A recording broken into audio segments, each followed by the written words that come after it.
So welcome back to Third Age Reforged, and to the first in the new faction overviews that I'm going to be doing, and these are going to be taking on a slightly shorter format than I did in the past, both so that I can make them more quickly, and that means they're more likely to stay relevant for longer, because I have run into the problem in the past, of course, of them going out of date very quickly after I've made them. So for my own sanity, this will be good. And also a shorter format, I think, will keep people a little bit more engaged, because no one really wants to listen to me waffle on for 50 minutes, or maybe some people do, but I think they are in the minority overall. We will be doing a redo of KHAZAD-DUM here, and we'll start off with the infantry, then we'll move on to the archers, and then cavalry, and then artillery. And artillery is worth showing now that people have got sort of unique pieces. But obviously here at the front we're going to have the sort of lower tier militia tier units, and then at the back we're going to be seeing the uber tier general's bodyguard, and then everything in between.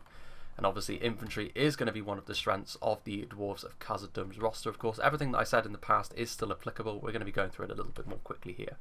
So, we shall start off with the Dwarven miners, and they are the only sort of militia unit that KHAZAD-DUM have. Everything else can be considered sort of lower mid-tier on upwards from here. And really the thing to keep in mind with the miners, obviously you can see their stats here, so pausing is going to be necessary if you want to really get into the nitty-gritty of some of these units, because I'm not going to be able to cover everything in this new format. But the thing to bear in mind is that compared to a lot of other militia units, they maybe are a little bit weaker, but well, at least they are a little bit less survivable, which is surprising considering they are dwarves.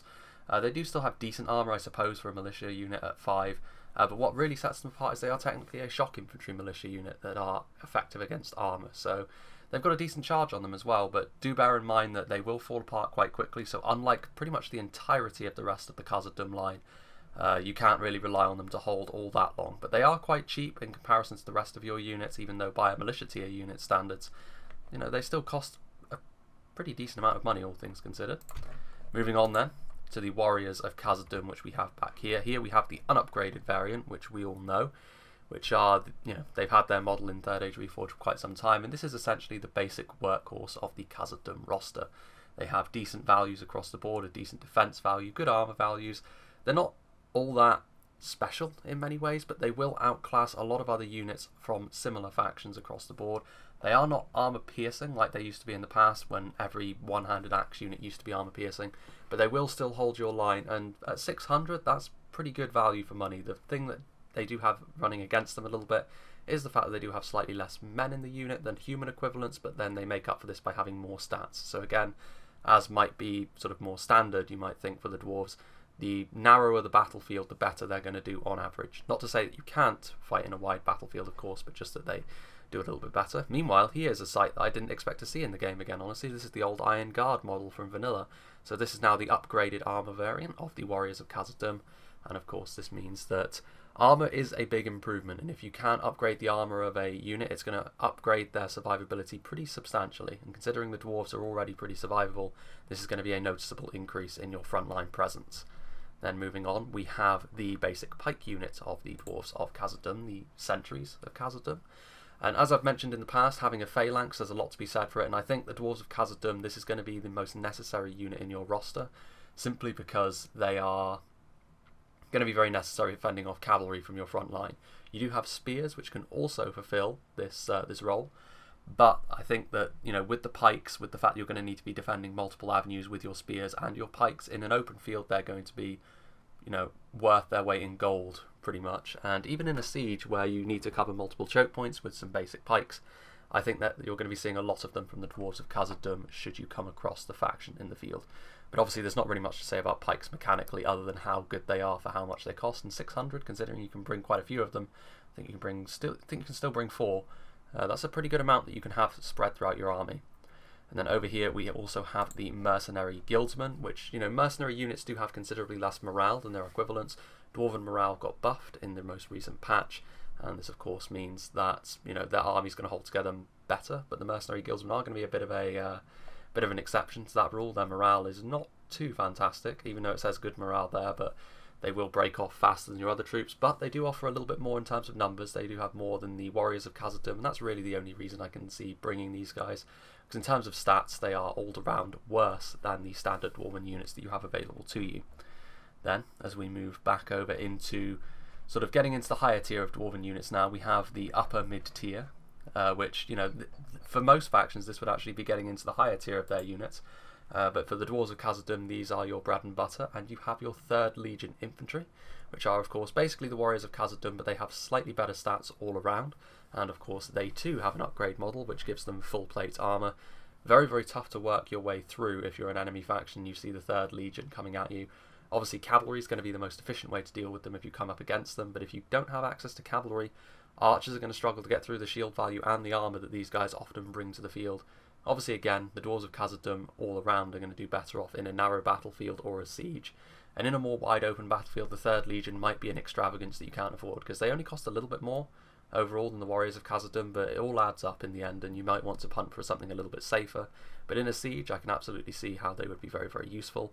And if you went for a more rush-focused army, which is very risky as KHAZAD-DUM, but nonetheless possible, then the 3rd Legion could be a very good way to spread yourself along the line, and they should be able to beat most competition of a similar price bracket. And then over here we have the other unit in the Dwarves of KHAZAD-DUM roster. You're likely going to be seeing an awful lot of the 4th Legion Shield Guard. Once again, they have a similar, not the exactly the same cost as the 3rd Legion, only they are spears, which means they're not as good against infantry, but they can help ward off enemy cavalry from your flanks, and also they add a lot of mass to your front line, which of course the Dwarves have a great deal of naturally, so you're playing into your strengths even more if you bring the 4th Legion Shield Guard. And again, in a similar vein to the Sentries of KHAZAD-DUM, or perhaps even more so, you'll be seeing them in basically every battle you come across the Dwarves of KHAZAD-DUM in. And naturally, like the other Legionnaire units, they also have their full plate variant, which upgrades their armour values. And then moving on, we have the final Legionnaire unit in this tier of units anyway, the 2nd Legion Axe Guard, the shock unit to complement the infantry and the spearmen. Of course, they are armour piercing and they have a good charge bonus, but of course they are a little bit less survivable over the long run than the 3rd Legion and the 4th Legion, but the amount of damage they can do, particularly if you embed them in a line, can be pretty substantial, and of course their effectiveness against armour is going to be one of the primary reasons why you want to bring them. And of course they too can have their armour upgraded, so they can be one of the toughest shock infantry units on the block for what they cost. 850 is still quite a lot of money though, considering that they can fall apart quicker than their other Legion units on this tier. Or, of course, you could stump for the Hammers of Gadabad, which overall are the riskier pick, but they do have several things which make them potentially more useful. Mainly that they can deploy sharpened stakes, of course, and, you know, it's a risk-reward thing. The Hammers of Gadabad can potentially be more damaging than the 2nd Legion, but you do pay for that by not having a shield value at all, so they're going to be even more vulnerable to arrows than the 2nd Legion, which, as far as shock infantry goes, are relatively resilient to arrows. But other than that, they fulfill basically the same role. And then we move on back here to the final Legion unit, and that is of course the 1st Legion Pikes. They don't have an upgrade model because they start with full play, as you would expect for 1,000. I mean, we're here, they aren't the uber tier units, but we're definitely into the high tier now, of which there are 2 infantry units. And 1,000 is no mean amount of money to spend on a pike unit. You can have 2 before the cost increases, and they are one of the finest pike units in the game. You know, they are throwing their hat into the ring for being the most cost effective as well, for the higher tier pikes anyway. Considering that they have a shield value and more armour than the Imladris variant. The Imladris variant are a little bit better at getting kills, but the 1st Legion will stick in the fight for longer, which ultimately, most people, that's what you're going to be bringing pikes for. Obviously in a siege it's going to be a nightmare to try and get through them from the front unless you have line breaker units like cave trolls, or you can sort of very reliably skirmish them down from afar, because otherwise they're just going to be able to hold their ground all day long, especially if they're backed up. Speaking of holding your ground, we have here the Sons of the Fallen. Again, you can have 2 of them before the cost increases, and they cost 1,000. And when it comes to spears that you can have more than 1 of, they are going to be one of the strongest as well. Very good at holding the line, obviously a lot of mass to them. Very survivable as well, 14 armour, total defense of 31. Obviously they have a bonus against cavalry as well, so they might be something that you want to bring in a field battle as well. Definitely quite expensive, but as far as spears goes, you can't go far wrong, and of course they frighten nearby enemy infantry as well, which is always nice to see. And then we move on back here to the 3 Bodyguard tier units, or Uber tier units as they could be called. We have the Legion Bodyguard, which is essentially the cheapest version, but they do have armour piercing. Basically, if you're on a budget, the Legion Bodyguard might be the way to go. It says there are 2 versions of them here, but I think they look exactly the same. So that's quite interesting. So we've got 2 versions of the Legion's Bodyguard. Obviously all of these will inspire nearby troops, which is good. You know, your general's going to inspire nearby troops. But obviously the Legion Bodyguard as well. Huge stats on these guys, total defense of 32 for example. The Mithril Guard are a little bit stronger overall in terms of their armour and their defensive values, and they also have the armour piercing still. So if you wanted to spend a little bit more on your General's Bodyguard and keep the armour piercing, then the Mithril Guard is the way to go. But if you wanted to instead have 3 hit points instead of the 2. You do trade the armor piercing for that, but if you wanted to keep your general in a safer unit as possible, then the Guards of KHAZAD-DUM are going to be for you. 3 hit points is something which is reminiscent of 0.91. It's not overpowered, but it's certainly very, very difficult to bring the Guards of KHAZAD-DUM down, unless you can somehow surround them or get them with a cavalry charge very quickly. So yeah, a very potent force on the battlefield indeed. But now we shall move on to the skirmishers, cavalry and artillery that KHAZAD-DUM can bring to the field. And now we shall move on to the ranged contingent and the mounted contingent that KHAZAD-DUM can bring. And there isn't that much to be said. You know, KHAZAD-DUM is certainly a faction which focuses on their infantry, as I've said previously. And now we shall go on to their one and only archer, which is the Orc Hunters of KHAZAD-DUM. So having a look here at the start. Oh, hang on a minute. Much better. Now, the Orc Hunters of KHAZAD-DUM. Obviously, one of the things that has been said about them in the past by me and by others is the fact that they run contrary to what KHAZAD-DUM are all about in many ways, and the fact that they sort of trade in their survivability for more damage. Of course, most of the dwarves favouring defence over offence most of the time, but the Orc Hunters of KHAZAD-DUM with a missile attack of 7, that's significant, that's more than many can hope for, and that means they have a potentially very viable long-range strategy, something which their cousins over in Erebor lack completely. Of course, they can be skirmished down, so the Dwarven skirmish line is quite susceptible to being, you know, hit by archers that are cheaper than themselves, and, you know, recruitment cost of 700 is not cheap, so the Orc Hunters of KHAZAD-DUM will be a part of most KHAZAD-DUM armies, but you do have to accept the fact that you're going to have to set aside quite a lot of money for it, depending on how many skirmishers you want. If you want the full contingent of 4, your infantry line is going to have to suffer somewhere, based on the fact that you will then be spending 2,800 florins on your full skirmish line, but obviously you can lower that depending on who you're fighting, of course. If you're against a skirmish heavy army, you might not want to do that. Back here we have the other sort of foot-based ranged unit that KHAZAD-DUM have, and that is the KHAZAD-DUM Reclaimers. They are axe throwers, of course. 975 is not a bad total for them, considering the fact that they are quite accomplished in melee, and they are effective against armour, and I think they still have that bonus versus cavalry in melee. So they are pretty effective sort of makeshift shock troops in melee.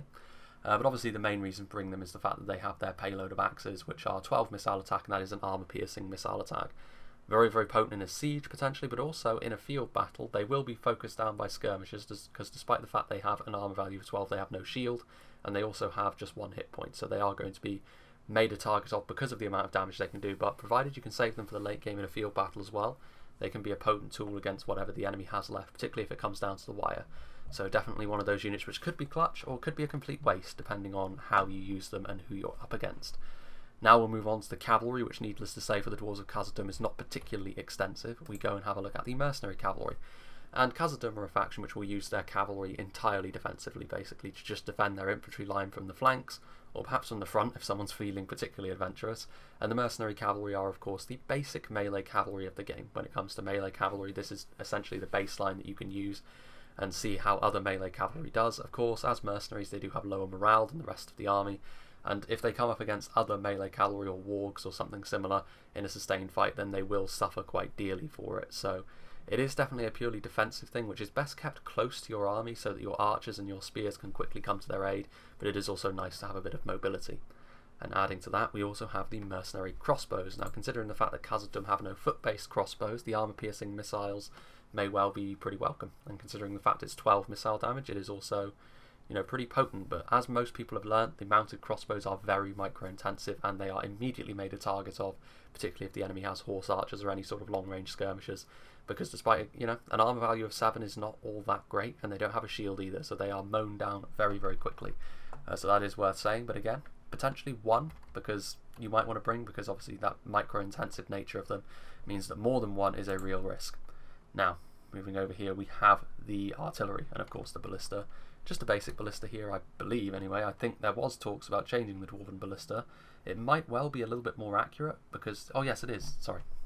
The Dwarven ballista, they did actually implement this. The ballista, the recruitment cost has gone up, but they are slightly better. So the Dwarven ballista will do a little bit more, well, it will be just better than the standard ballista. It will have a little bit more accuracy, and it will fire at a slightly higher rate, I believe. At least that is what I've been told. But really the main event is going to be the catapult over here, which of course you've seen it before in replays. This is going to be the multi-shot catapult. KHAZAD-DUM are more reliant on this than Erebor, it must be said, because KHAZAD-DUM are a little bit more defensive in nature, and also they might struggle to force people to... Well, KHAZAD-DUM are... Erebor have got a few more options when it comes to their mobility. which means, you know, they can potentially be a little bit more aggressive with their goats, for example. But KHAZAD-DUM, they don't have such luxuries. Their cavalry is completely defensive, and it will not do very well if you charge it into enemy infantry when your army is unprepared to support it. But the catapult will force the enemy to come to you more often than not. It's definitely a very intimidating sight when you see 9 fiery boulders coming towards you in quick succession. So yeah, that is the Dwarven catapults. So just to wrap up then, here on the army selection screen, so this is more than just a look at the units on the field, it's more of a look at what I think about KHAZAD-DUM, and I certainly think they are an acquired taste. Patience is a virtue with KHAZAD-DUM, to be sure, because unlike Erebor, you don't really have some of the versatility to be able to take the fight to the opponent, in an open field anyway, like you could with Erebor. Erebor certainly has more tools with regards to doing that, but when it comes to the dwarves' sort of natural defensive nature, KHAZAD-DUM do have several advantages over them in terms of a unit-by-unit basis. Most of the KHAZAD-DUM infantry line, when you look at the equivalents from Erebor, are stronger. So if being defensive is more your thing, if you want a little bit more of a long-range presence and really focusing on that infantry core, then KHAZAD-DUM are going to be for you, because they will be able to stand up to a great deal of punishment. But you do have to sort of accept the fact that in an open field, certainly you are going to be considerably more passive than most other people. And I think that's why you don't see KHAZAD-DUM being played a lot outside of people that really have a sort of passion for playing the dwarves. You know who you are. And yeah, but the cavalry is one area certainly where KHAZAD-DUM do fall down, because while the mercenaries are capable of doing a job against basic cavalry, when you come up against a faction who really knows what they're doing in that area, like obviously Rohan or Khand, or even someone like Dol Amroth, the mercenaries will really struggle to keep your sort of flanks in check, and then you're going to need to sort of send more spearmen out there, and you're going to have to hope that as the battle goes on, your lack of manoeuvrability isn't exploited too much in terms of the range game. Particularly against someone like Khand or Rohan, who can bring so many ranged units, which your armour and shields will defend you from for the most part, but they're also capable of bringing armour-piercing missiles as well, which after a time of being whittled down you might not be able to withstand. So you do need to sort of build depending on your opponent, and against the likes of Rohan and Khand, obviously you're going to bring more polearms, but if you're up against a less cavalry-heavy faction, someone like the Orcs, for example, whose wargs are going to be a little bit more vulnerable to your bows than something like your more static pikes, you can afford to bring a little bit more in terms of your perhaps a little bit more vulnerable but more deadly armour-piercing infantry like your 2nd Legion or your Hammers of Gadabad. So yeah, personally, the Dwarves of KHAZAD-DUM aren't really how I like to do things, because I've said before that I don't like being too defensive in my battles, and KHAZAD-DUM sort of engenders a natural passivity in people, which there's nothing wrong with, because when you're playing as KHAZAD-DUM you really have no choice, unlike some other factions. So yeah, let me know what you think of this shorter form sort of way of doing the faction overviews, because I do want to be able to get through them all a little bit more quickly and with a little bit more urgency than I have in the past, and it has been a little bit difficult to do the longer form videos. So yeah, leave a bit of feedback. If you don't like this, then I'm more than willing to listen to another way of doing things. But yeah, I hope you enjoyed this. I hope you found it somewhat informative, and I hope you'll join me for the next one, which again we're going to be doing the ones that I've already done. So we're going to be doing Imladris, then Rune, and then we'll be moving on to Isengard.